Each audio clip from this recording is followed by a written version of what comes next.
देखिए, मोदी जी जीत करके भी हार गए और राहुल गांधी हार करके भी जीत गए। जितनी खुशी राहुल गांधी या उनकी टीम मना रही है कम सीटें लाने के बावजूद भी, इतनी खुशी बीजेपी के अंदर उनके खुद के नेता या खुद के कार्यकर्ता मनाते हुए नजर नहीं आ रहे हैं।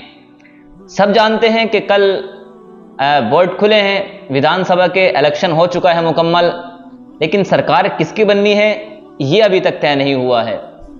ये तय इसलिए नहीं हुआ क्योंकि फुल बहुमत से बीजेपी ने सरकार अभी तक नहीं पहुंच पाए हैं, फुल बहुमत तक नहीं पहुंच पाए। उनकी सीटें जो आई हैं वो 240 के आसपास हैं और फुल बहुमत के लिए, सरकार बनाने के लिए 272 सीटों की ज़रूरत है। लेकिन अगर एनडीए की बात करें, गठबंधन की बात करें बीजेपी के, तो वो 272 का आंकड़ा पार कर चुका है। और इधर कांग्रेस इंडिया जो गठबंधन है उनका, वो तकरीबन 232 सीटों पर है। तो सरकार बनाने के लिए अगर गठबंधन बीजेपी का, एनडीए उनके अगर साथ है, नीतीश कुमार और बाबू नायडू, अगर ये दोनों अगर उनके साथ हैं तो फिर तीसरी मर्तबा मोदी जी की सरकार आने से कोई नहीं रोक सकता। लेकिन वो दो शख्सियात जो हैं वो पलटने में चूक नहीं करते। अगर वो पलट करके इधर आ गए, इंडिया गठबंधन की तरफ आ गए, तो फिर उनकी सीटें 292, 93, 94 से तकरीबन 266 या 65 के आसपास होंगे, तब भी वो सरकार नहीं बना पाएंगे। अगर इन दोनों की 28 सीटें अगर कांग्रेस के अंदर आ जाएं, इंडिया गठबंधन के साथ आ जाएं, तो ये भी तकरीबन 262, 63 पे पहुंचेंगे, इनकी सरकार भी नहीं बन पाएगी। उसके अलावा जो अदर सीटें आई हैं 17, उनमें से तोड़ना पड़ेगा कम से कम 11, 12 या 13 सीटें कांग्रेस वालों को, इंडिया गठबंधन वालों को उनसे लेनी पड़ेंगी। उनसे लेने के बावजूद सरकार बना सकते हैं इंडिया गठबंधन वाले। अगर ऐसा नहीं हुआ तो फिर तीसरी मर्तबा मोदी जी की सरकार आने से कोई नहीं रोक सकता।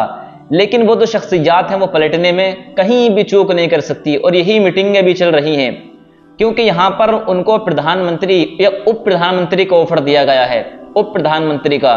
उन्हें पता है कि अगर हम इंडिया गठबंधन में आएंगे तो रुतबा बड़ा मिलेगा, लेकिन अगर बीजेपी में पहुंचेंगे, एनडीए गठबंधन में पहुंचेंगे, तो वहां पर तो बड़े बड़े नेता पहले से ही मौजूद हैं, तो वहां पर उनको ये इज्जत, ये मर्तबा नहीं मिल पाएगा। वैसे भी उन दो की बीजेपी से इतनी बनती नहीं है, इतनी बनती नहीं है। जब बनती नहीं है तो हो सकता है कि वो दोनों पलट करके फिर वापस इसी में आ जाएं, इंडिया गठबंधन में। अगर ऐसा हुआ तो फिर राहुल गांधी जो है वो प्रधानमंत्री बनते नजर आएंगे। ये उनके कहने पर या तो नीतीश कुमार को जो है वो प्रधानमंत्री बनाया जाए, वो प्रधानमंत्री का ऑफर तो दे दिया गया है, लेकिन नीतीश कुमार के पार्टी के लोगों ने यह कहा है कि सबसे ज्यादा जो अहल हैं प्रधानमंत्री बनने के वो नीतीश कुमार हैं।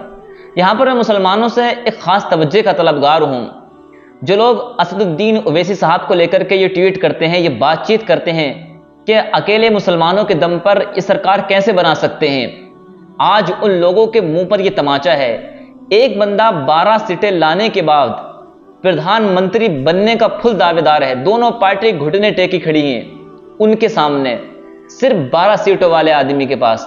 अगर इसी जगह पर मुसलमान होता, अगर हमारे पास 12-13 सीटें होती, तो मैं समझता हूं उप प्रधानमंत्री का ऑफर तो मिल चुका होता, हो सकता है कि उसको प्रधानमंत्री बना दिया जाता। जिस तरह की कंडीशन आज नजर आ रही है, इसी कंडीशन पर अगर मुसलमानों की हालत अच्छी होती, बेहतरीन होती, अगर हम एकजुट होकर के अगर किसी को जिताते, तो मुसलमानों हो सकता है कि आज सरकार तुम्हारी बन जाती, प्राइम मिनिस्टर आज तुम में से कोई एक होता। लेकिन हम अपनों को हराने की कोशिश करते हैं।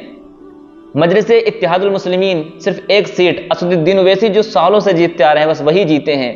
और हम अक्सर मुसलमान अगर उनके साथ जिताते हैं या वोट देते हैं तो बी टीम।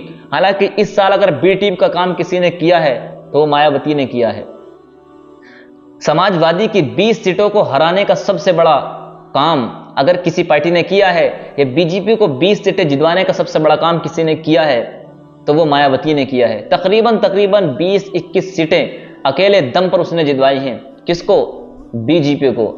अगर वो 20 सीटें कम होती तो ये बहुत ज्यादा पानी पी चुके होते, बहुत ज्यादा हार चुके होते। तो मुसलमानों से मेरी यही अपील है, अपनी ताकत को समझो आने वाले इलेक्शन में, क्योंकि हमने ये देख लिया, हमने रिजल्ट इस साल देख लिया, आने वाले सालों में कुछ भी हो सकता है। तमाम की तमाम पार्टियां मुसलमान तुम्हारे सामने घुटने टेके खड़ी होंगी और हो सकता है कि तुम में से कोई प्रधानमंत्री भी बन जाए, क्योंकि जैसे आज कंडीशन है, आज की कंडीशन बता रही है कि आज अगर हमारे पास ये मरहला होता, हम इस नतीजे पर होते, तो अपना मर्तबा समझ सकते हैं। हम 30-35 करोड़ की आबादी हैं और हमारे जो सांसद जीते हैं कुल 25।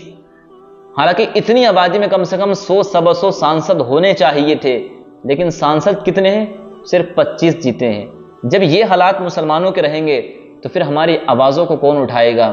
हमारी शरीयत को जो पामाल किया जाता है उसकी जो है वो देख रेख कौन करेगा? और हमारे दीन की और हम मुसलमानों की हिफाजत कौन करेगा? हम तो सिर्फ मानते कि अल्लाह हमारा मददगार है, अल्लाह हमारी हिफाजत करने वाला है, लेकिन दुनिया के लिहाज से अगर हमारे पास कोई अपना नेता होता तो हमारी आवाज़ों को बुलंद करने वाला होता, हमारी आवाज़ को संसद में ले जाने वाला होता। लेकिन इतना तो कन्फर्म हो गया कि अगर बीजेपी अपनी सरकार बना भी लेती है तो उनको बैसाखियों के दम पर ही चलना पड़ेगा, और ऐसी बैसाखी जो कभी भी टूट सकती हैं। आज तो वो सरकार बना सकते हैं और कांग्रेस इसी वजह से खुश है कि अगर वो सरकार बना भी लें तो उनकी सरकार ज्यादा दिन तक नहीं टिक पाएगी और उन्हीं के दम पर काम करना पड़ेगा, क्योंकि जैसे मनमानी उन्होंने 2014 में की, 2019 में की, इसलिए की कि फुल बहुमत से थे, अपने दम पर उन्होंने सरकार बनाई थी। हालांकि गठबंधन पहले भी थे, लेकिन सरकार उनकी अपने दम पर थी और अपने दम पर इस साल सरकार नहीं है। अगर बना भी लेते हैं तो बैसाखियों के दम पर चलना पड़ेगा, और ऐसी बैसाखी जो कभी भी टूट सकती हैं। तो इसीलिए कांग्रेस वाले जो है वो खुश हो रहे हैं कि अगर या तो बना लें, अगर बना भी लेते तो हो सकता है 1 साल के बाद में, 2-3 महीनों के बाद में वो अपनी सीटें लेकर के इधर को आ जाएं, इंडिया गठबंधन में आ जाएं, इधर सरकार पलट दें, उधर सरकार गिरा दें, इधर सरकार बना दे, ये भी हो सकता है। लेकिन आपको क्या लगता है किसकी सरकार बनेगी? और ये क्लियर हो जाएगा शाम तक।